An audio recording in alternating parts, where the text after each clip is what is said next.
ಎಲ್ಲರಿಗೂ ನಮಸ್ಕಾರ ಸ್ನೇಹಿತರೆ, welcome back to my YouTube channel. So ಇವತ್ತಿನ ಒಂದು ಮೋಟಿವೇಶ್ನಲ್ ವಿಡಿಯೋ ಬಂದು ಕಡಿಮೆ ಮಾತಾಡುವುದರಿಂದ ಏನೆಲ್ಲ ಲಾಭಗಳು ಇವೆ ಅನ್ನೋದು ಇವತ್ತಿನ ಒಂದು ಮೋಟಿವೇಶ್ನಲ್ ವಿಡಿಯೋ ಆಗಿದೆ. ಕಡಿಮೆ ಮಾತಾಡುವುದು ಅಂತ ಅಂದರೆ ಮನಸ್ಸಲ್ಲಿ ಕೆಟ್ಟ ಭಾವನೆಗಳನ್ನು ಇಟ್ಕೊಂಡು ಆ ಥರ ಕಡಿಮೆ ಮಾತಾಡುವುದು ಅಲ್ಲ. ಮನಸ್ಸಲ್ಲಿ ಪ್ಯೂರಿಟಿ ಇರಬೇಕು. ಪ್ಯೂರಿಟಿ ಇದ್ರೇ ಮಾತ್ರ ಅದಕ್ಕೆ ಒಂದು ಬೆಲೆ ಇದೆ. ಸೊ ಯಾವ ಥರ silence is the best answer for every situation and every time ಅಂತ ಹೇಳ್ತಾರೆ ಗೊತ್ತಾ. ಸೊ ಇವತ್ತಿನ ವಿಡಿಯೋ ಆಗಿದೆ. ಸೊ ಒಂದೊಂದಾಗಿ ನೋಡೋಣ. ಸೊ ಮೊದಲನೇದಾಗಿ ಬಂದ್ಬಿಟ್ಟು ಕಡಿಮೆ ಮಾತಾಡೋದ್ರಿಂದ ಏನಾಗುತ್ತೆ ಅಂತಂದರೆ, ಎಷ್ಟು ಅಗತ್ಯ ಇದೆನೋ ಅಷ್ಟೇ ಮಾತಾಡೋದ್ರಿಂದ ಜನ ನಮ್ಮ ಕಡೆ ಕಾನ್ಸಂಟ್ರೇಷನ್ ಮಾಡ್ತಾರೆ, ಅಂದರೆ ಜಾಸ್ತಿ ಮಹತ್ವವನ್ನು ಕೊಡ್ತಾರೆ. ಜಾಸ್ತಿ ಮಾತಾಡೋದ್ರಿಂದ ಅಲ್ಲಿ ನಮ್ಮ ಮಹತ್ವವನ್ನು ನಾವು ಕಳ್ಕೊಂಡ್ಬಿಡ್ತೀವಿ.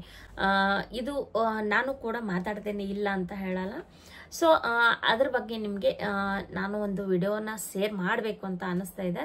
ಸೊ ಮಾತಾಡೋದ್ರಿಂದ ತಪ್ಪೇನಿಲ್ಲ, ಬಟ್ ಆ ಮಾತಿನಲ್ಲಿ ನಮಗೆ ಅಲ್ಲಿ ಸತ್ಯ ಅನ್ನೋದು ಇರಬೇಕು. ಸತ್ಯ ಅನ್ನೋದು ಇದ್ದಾಗ ಅಲ್ಲಿ ಯಾವುದು ಕೂಡ ಅಲ್ಲಿ ರಾಂಗ್ ಆಗಿ ಇರಲ್ಲ, ಮತ್ತೆ ಬೇರೆದವ್ರಿಗೆ ಅದರಿಂದ ತಪ್ಪು ಅಂತ ಅನ್ಸೋದು ಇಲ್ಲ.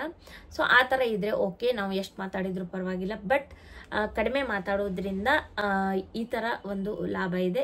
ನೆಕ್ಸ್ಟ್ ಬಂದ್ಬಿಟ್ಟು ಅನಾವಶ್ಯಕವಾಗಿ ನಾವು ಇನ್ನೊಬ್ಬರ ಜೊತೆ ಮಾತಾಡೋದು ನಮಗೆ ಅದು ಉಪಯೋಗ ಇದೆ. ಯಾಕಂತಂದ್ರೆ ಅನಾವಶ್ಯಕವಾಗಿ ಮಾತಾಡುವುದರಿಂದ ಜಗಳನೂ ಕೂಡ ಬರುವಂತ ಚಾನ್ಸಸ್ ಇದೆ. ಸೊ ಅನಾವಶ್ಯಕವಾಗಿ ನಾವು ಮಾತಾಡದೇ ಇದ್ರೆ ಅಲ್ಲಿ ನಮ್ಗೆ ಜಗಳನೂ ಕೂಡ ಬರೋದಿಲ್ಲ. ಬೇರೆದವ್ರ ಜೊತೆ ಜಗಳ ಮಾಡ್ಬೇಕನ್ನೋ ಪರಿಸ್ಥಿತಿ ಅಂತೂ ಎದುರಾಗೋದೇ ಇಲ್ಲ. ಸೊ ಅದಕ್ಕೋಸ್ಕರ ನಾವು ಅಲ್ಲಿನೂ ಸಹ ಕಡಿಮೆಯನ್ನು ಮಾತಾಡಬೇಕು. ಇದರಿಂದ ಏನಾಗುತ್ತೆ ಅಂದ್ರೆ ನಿಮ್ಮ ಗುರಿಯ ಮೇಲೆ ಗಮನ ಕೊಡ್ಲಿಕ್ಕೆ ಇದು ಸಹಾಯ ಮಾಡ್ತದೆ. ಆಮೇಲೆ ನೆಕ್ಸ್ಟ್ ಬಂದ್ಬಿಟ್ಟು ಕಡಿಮೆ ಮಾತಾಡೋದ್ರಿಂದ ನಮ್ಮ ಒಂದು ಗುಟ್ಟು ಹೊರಗೆ ಬರುವ ಒಂದು ಸಂಭವ ಕಡಿಮೆ ಇರುತ್ತೆ ಅಲ್ಲಿ. ಅಂದ್ರೆ ನಾವು ಮಾತಾಡದೇ ಇದ್ರೆ ಸುಮ್ಮನೆ ಹಂಗೆ ನಾವು ಸೈಲೆಂಟ್ ಆಗಿ ಇದ್ಬಿಟ್ರೆ ನಮ್ಮ ಒಂದು ಸೀಕ್ರೆಟ್ ಏನಿರುತ್ತೋ ಅದು ಹೊರಗೆ ಬರಲ್ಲ. ನೆಕ್ಸ್ಟ್ ಬಂದು ನೀವು ಕಡಿಮೆ ಮಾತಾಡೋದ್ರಿಂದ ಬೇರೆದವರ ಮಾತುಗಳನ್ನ ಕೇಳಿಸ್ಕೊಳ್ಳಲಿಕ್ಕೆ ಹೆಲ್ಪ್ ಆಗುತ್ತೆ. ಮತ್ತೆ ಆ ಒಂದು ವಿಷಯವನ್ನು ಕೇಳಿಸ್ಕೊಂಡು ಅವರಿಗೆ ಉತ್ತರ ನೀಡಲಿಕ್ಕೆ ನಿಮ್ಗೆ ಈಸಿ ಆಗುತ್ತೆ. ಅವಾಗ ಅದು ಸಹಾಯ ಆಗುತ್ತೆ ಕಡಿಮೆ ಮಾತಾಡೋದು. ಯಾಕಂತಂದ್ರೆ ಅವ್ರು ಮಾತಾಡುವಾಗ ನೀವು ಮಧ್ಯೆ ಮಧ್ಯೆ ಮಾತಾಡಿದ್ರೆ ಆ ವಿಷಯ ಏನಂತಾನೆ ನಿಮ್ಗೆ ಅರ್ಥ ಆಗಲ್ಲ. ಸೊ ಅವರು ಮಾತಾಡುವವರೆಗೂ ನೀವು ಕೇಳಿಸ್ಕೊಂಡು ಅದನ್ನೆಲ್ಲ ನೀವು ಅರ್ಥ ಮಾಡಿಕೊಂಡು ಸರಿಯಾಗಿ ಅದಕ್ಕೆ ನೀವು ಉತ್ತರವನ್ನ ಈಸಿಯಾಗಿ ಕೊಡಬಹುದು. ಮತ್ತೆ ಅದಕ್ಕೆ ರಿಯಾಕ್ಟ್ ಕೂಡ ನೀವು ಸರಿಯಾದ ರೀತಿಯಲ್ಲಿ ಮಾಡಬಹುದು. ನೆಕ್ಸ್ಟ್ ಬಂದ್ಬಿಟ್ಟು ಜನ ನೀವು ಎಷ್ಟು ಕಡಿಮೆ ಮಾತಾಡ್ತೀರೋ ಜನ ನಿಮ್ಮ ಹತ್ರ ಅಷ್ಟು ಮಾತಾಡ್ಲಿಕ್ಕೆ ಇಷ್ಟಪಡ್ತಾರೆ.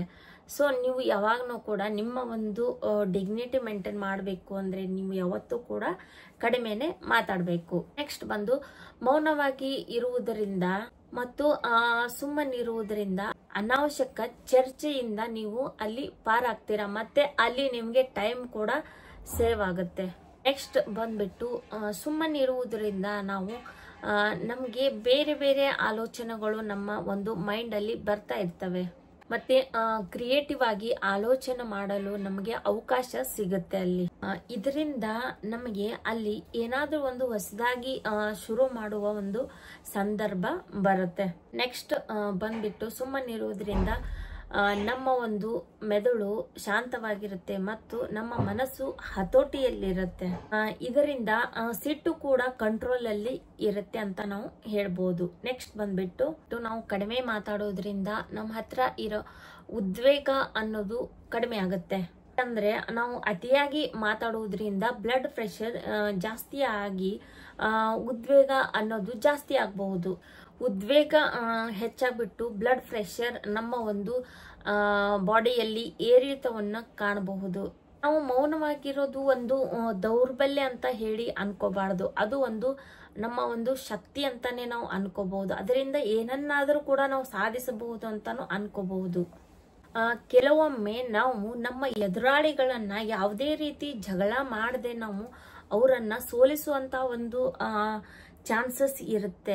ಸೊ ಅದಕ್ಕೋಸ್ಕರ ನಾವು ಕಡಿಮೆಯನ್ನ ಮಾತಾಡಬೇಕು. ಮೌನದಿಂದಲೇ ಕೆಲವೊಂದಿಷ್ಟು ಉತ್ತರಗಳು ನಮಗೆ ಸಿಗ್ತವೆ.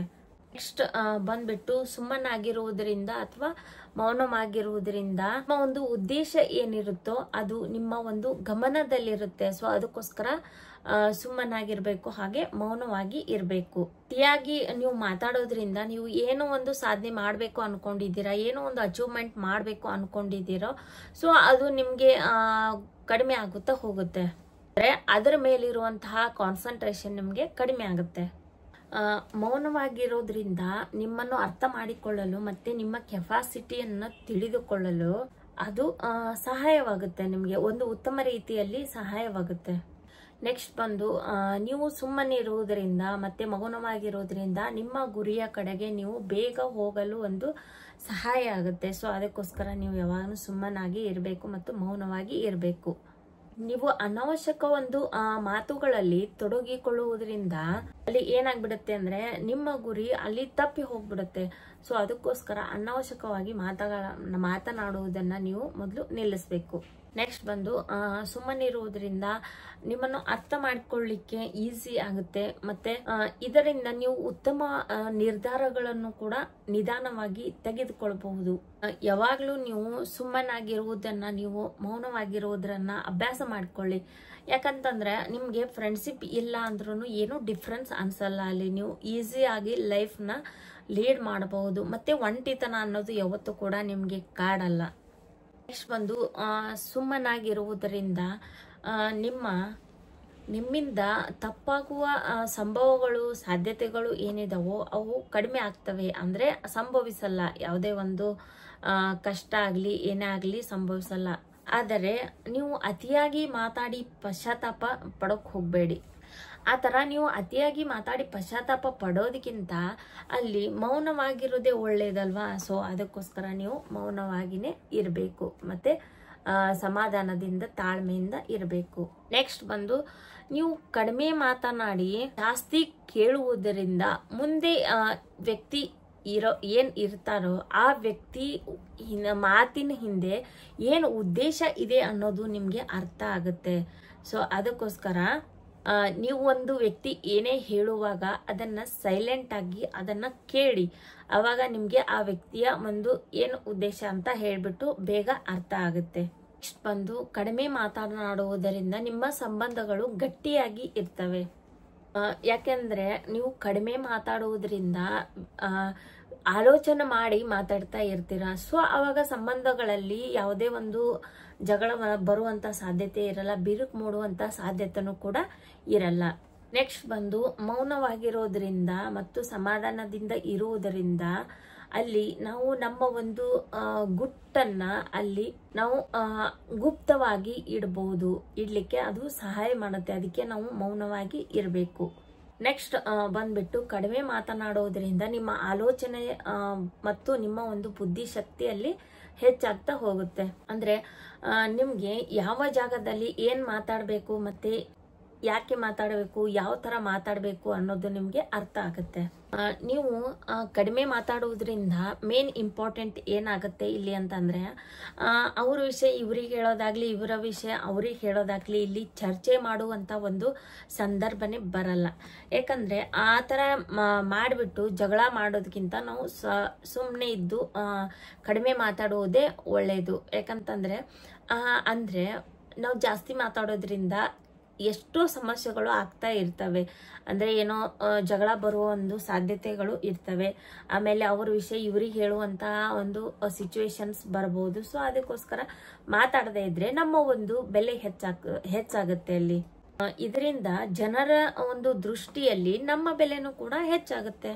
ನೆಕ್ಸ್ಟ್ ಬಂದು ನೀವು ಶಾಂತವಾಗಿರುವುದರಿಂದ ನಿಮ್ಮ ಮೆದುಳು ಕೂಡ ಶಾಂತವಾಗಿರುತ್ತೆ. ಮತ್ತು ಕಡಿಮೆ ಮಾತಾಡೋದ್ರಿಂದ ಯಾವುದೇ ಒಂದು ನೀವು ಕೆಲಸ ಮಾಡುವಾಗ ಸರಿಯಾದ ಒಂದು ಗಮನ ವಹಿಸ್ಲಿಕ್ಕೆ ಅದು ಸಹಾಯ ಮಾಡುತ್ತೆ. ಇಷ್ಟೆಲ್ಲ ನಿಮ್ಗೆ ಅರ್ಥ ಆಗಿದೆ ಅಂತ ನಾನು ಅನ್ಕೋತೇನೆ. ಮೌನವಾಗಿ ಇರೋದು, ಕಡಿಮೆ ಮಾತಾಡೋದು, ಮಾತಾಡದೆ ಇರೋದು ಮತ್ತೆ ಸುಮ್ಮನೆ ಇರೋದು ಅಂದ್ರೆ ಪೂರ್ತಿ ನಾವು ಸಮಾಧಾನವಾಗಿ ಇರೋದನ್ನು ಅಲ್ಲ, ಮತ್ತೆ ಪೂರ್ತಿ ಮಾತಾಡದೇ ಇರೋದನ್ನು ಕೂಡ ಅಲ್ಲ. ಇದರ ಅರ್ಥ ಏನಂತಂದ್ರೆ ನಾವು ಅರ್ಥ ಮಾಡ್ಕೋಬೇಕು, ಎಲ್ಲಿ ಯಾವಾಗ ಹೇಗೆ ಮಾತಾಡಬೇಕು ಮತ್ತೆ ಯಾರ ಜೊತೆ ಯಾವ ತರ ಇರಬೇಕು ಅನ್ನೋದನ್ನ ನಾವು ಅರ್ಥ ಮಾಡ್ಕೊಂಡ್ಬಿಟ್ಟು ಯಾವ ಒಂದು ಜಾಗದಲ್ಲಿ ನಾವು ಕಡಿಮೆ ಮಾತಾಡಬೇಕು ಅನ್ನೋದನ್ನು ನಾವು ತಿಳ್ಕೊಂಡ್ಬಿಟ್ಟು ನಾವು ಇರಬೇಕು. ಎಲ್ಲ ವಿಷಯದಲ್ಲೂ ಕಡಿಮೆ ಮಾತಾಡೋದ್ರಿಂದ ನಮಗೆ ಒಂದು ಸಕ್ಸಸ್ ಸಿಗುತ್ತೆ ಅಥವಾ ಒಂದು ನಮಗೆ ನಮ್ಮ ಕಡೆನೇ ಕರೆಕ್ಟ್ ಅಂತ ಅನಿಸುತ್ತೆ ಅನ್ನೋದು ಸುಳ್ಳು. ಯಾಕಂದರೆ ಎಲ್ಲ ಜಾಗದಲ್ಲೂ ಅದೇ ಥರ ಆಗಲ್ಲ. ಸೊ ಅದಕ್ಕೋಸ್ಕರ ನಾವು ಕೆಲವೊಂದು ಸಂದರ್ಭಗಳಲ್ಲಿ ಮಾತಾಡಬೇಕಾಗುತ್ತೆ, ಕೆಲವೊಂದು ಸಂದರ್ಭಗಳಲ್ಲಿ ನಾವು ಮಾತಾಡದೆ ಇರೋದು ಒಳ್ಳೆಯದು ಅಂತ ನಾವು ಅನ್ಕೋಬೇಕು. ಯಾಕಂದರೆ ನಾವು ಅದನ್ನು ಗೊತ್ತು ಮಾಡ್ಕೊಂಬಿರ್ಬೇಕು, ಯಾವ ಸಮಯದಲ್ಲಿ ನಾವು ಮಾತಾಡಬೇಕು, ಯಾವ ಟೈಮ್ನಲ್ಲಿ ನಾವು ಮಾತಾಡಬಾರ್ದು ಅನ್ನೋದನ್ನು ನಾವು ತಿಳ್ಕೊಂಬಿಟ್ಟು ಶಾಂತವಾಗಿ ಇರಬೇಕು ಮತ್ತು ಕಡಿಮೆ ಮಾತಾಡೋದನ್ನು ಮಾಡಬೇಕು ಅಂತ ಹೇಳ್ತಾ ಈ ವಿಡಿಯೋನ ಎಂಡ್ ಮಾಡ್ತೇನೆ. ನನ್ನ ಚಾನಲ್ ದಯವಿಟ್ಟು ಸಬ್ಸ್ಕ್ರೈಬ್ ಮಾಡ್ಕೊಳ್ಳಿ, ಹಾಗೆ ಒಂದು ಲೈಕ್ ಕೊಡಿ, ಹಾಗೆ ಒಂದು ಕಮೆಂಟ್ ಹಾಕಿ ಅಂತ ಹೇಳ್ತಾ ನನ್ನ ವಿಡಿಯೋನ ಇಲ್ಲಿಗೆ ಎಂಡ್ ಮಾಡ್ತಾ ಇದ್ದೇನೆ. ಮತ್ತೆ ನಾನು ನಿಮಗೆ ಮುಂದಿನ ವಿಡಿಯೋದಲ್ಲಿ ಸಿಗ್ತಾನೆ. ಬಾಯ್ ಬಾಯ್.